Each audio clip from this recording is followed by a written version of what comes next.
ఏవైతే భక్తుల మనోభావాలు దెబ్బకు తినకుండా ఉండాలంటే ఏం చేయాలంటారు? గతంలో జరిగిన వాటికి కారకులు ఎవరు, ఇప్పుడు జరుగుతున్న వాటికి కారకులు ఎవరు? లక్ష్మణ్ గారు, మీకు పేదలు ఉన్న పెద్దలకి, అమ్మాని స్పెషల్ యాజమాన్యానికి హృదయపూర్వక నమస్కారాలు.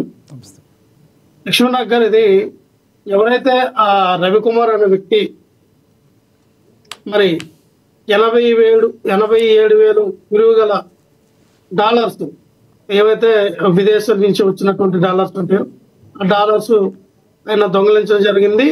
అవి సీసీ కెమెరాలో చూడటం జరిగింది, ఆ వ్యక్తి దొంగలించాడు అని చెప్పి. అయితే ఆయన ఏం చెప్పాడు, 20 సంవత్సరాల నుంచి ఇటువంటి చోరీ జరుగుతూ ఉంది అని చెప్పాడు. 20 సంవత్సరాలు అంటే ఎన్ని ప్రభుత్వాలు మారంటే ఇప్పటికే 4 ప్రభుత్వాలు మారాయి. ఈ 4 ప్రభుత్వాల్లో అక్కడ ఉన్నటువంటి టీటీడీలో పనిచేస్తున్నటువంటి ఎవరైతే సీఈఓ ఉంటారో, అదే ఈసీ ఎవరైతే ఉంటారో వాళ్ళు కానీ, లేదా అక్కడ సెక్యూరిటీ కానీ, అక్కడ విజిలెన్స్ కానీ, అక్కడ ఉన్నటువంటి ఆ సంబంధిత ఆ యొక్క దేవాలయానికి సంబంధిత అధికారులు కానీ ప్రతి ఒక్కరు కూడా అక్కడ తెలియకుండా జరిగిందా, తెలిసి జరిగిందా, అక్కడ పరకామణలో ఎంతమంది డబ్బులు లెక్క పెడుతూ ఉన్నారు, ఎంతమంది బయటికి వెళ్తూ ఉన్నారు అన్నది ప్రతి ఒక్కరిని కూడా ఈవెన్ పైనుంచి కింద వరకు కూడా చెక్ చేసి పంపిస్తారు.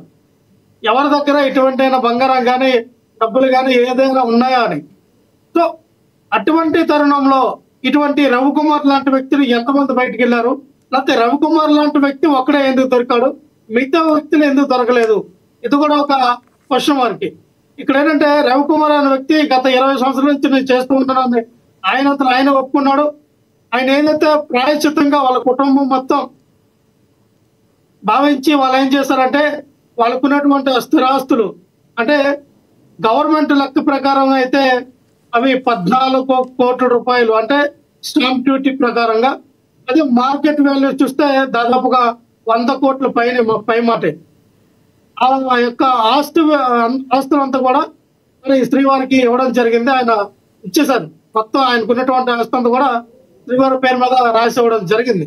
ఎందుకంటే వాళ్ళ కుటుంబ సభ్యులందరూ కూడా ప్రాయశ్చిత్తం పట్టారు, మీరు చేసిన తప్ప అని. దీన్ని ఎక్కడ సెటిల్మెంట్ అని అనకూడదు, కానీ దీన్ని ఎక్కడ చేశారంటే న్యాయబద్ధంగా వెళ్ళారు.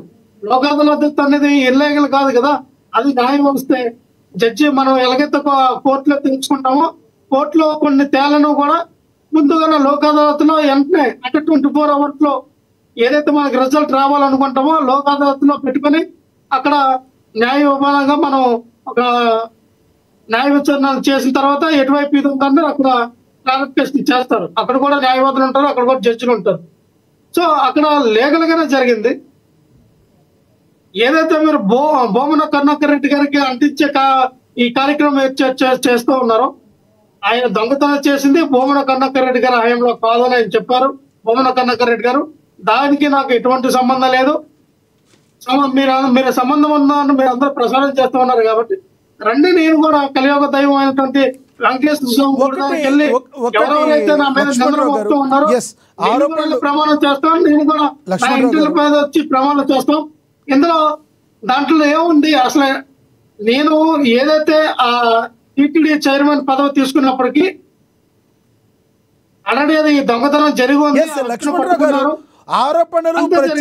ఆరోపణలు ప్రత్యారోపణలు ఉంటున్నాయి. కానీ ఒకటి, టీటీడీలో అన్య మతస్థులకి జాబ్ ఇవ్వడాన్ని మీరు ఎలా చూస్తారు?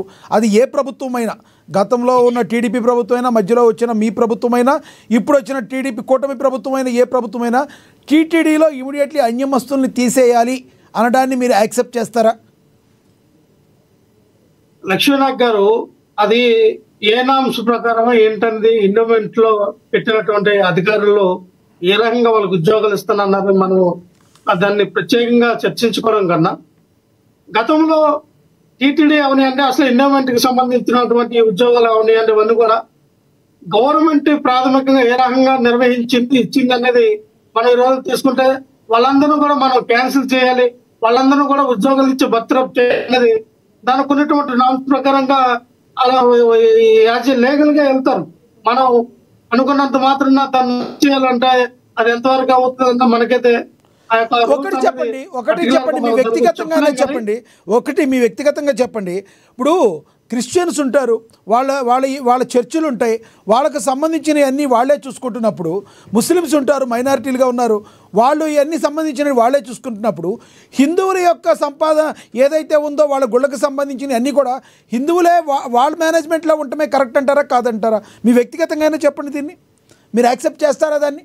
సరే ఒక్క నిమిషం సార్. మనం ఒక పార్టీ అధికార ప్రతినిధిగా వచ్చినప్పుడు వ్యక్తిగతంగా మాట్లాడడానికి ఏముండదు. అంటే మీ పార్టీ స్టాండ్ అది ఏంటంటారు? పార్టీ లైనప్ లో మీ మాట్లాడు. పార్టీ స్టాండ్ ఇక్కడ ఏంటంటారు? నేను అనేది ఏంటంటే వినండి సార్. ఇక్కడ పార్టీ స్టాండ్ అనే రేగిడి లక్ష్మణరావు వాయిస్ అయినా సరే, పార్టీ వాయిస్ అయినా సరే, ఎవరైనా సరే, ఇక్కడ ఏంటంటే ఎండోమెంట్ అనేది ఒక లీగాలిటీకి సంబంధించి మన రాష్ట్ర ప్రభుత్వం ఒక మంత్రి శాఖ అనేది తీసుకురావడం జరిగింది. దానికంటది ఏమంటారు, ఒక సపరేట్ ఇది ఉంది, ఒక సెక్షన్ ఉంది ఎండోమెంట్ అనేది. మైనార్టీస్ కానీ లేదంటే మీరు చెప్తున్న క్రిస్టియన్స్ కానీ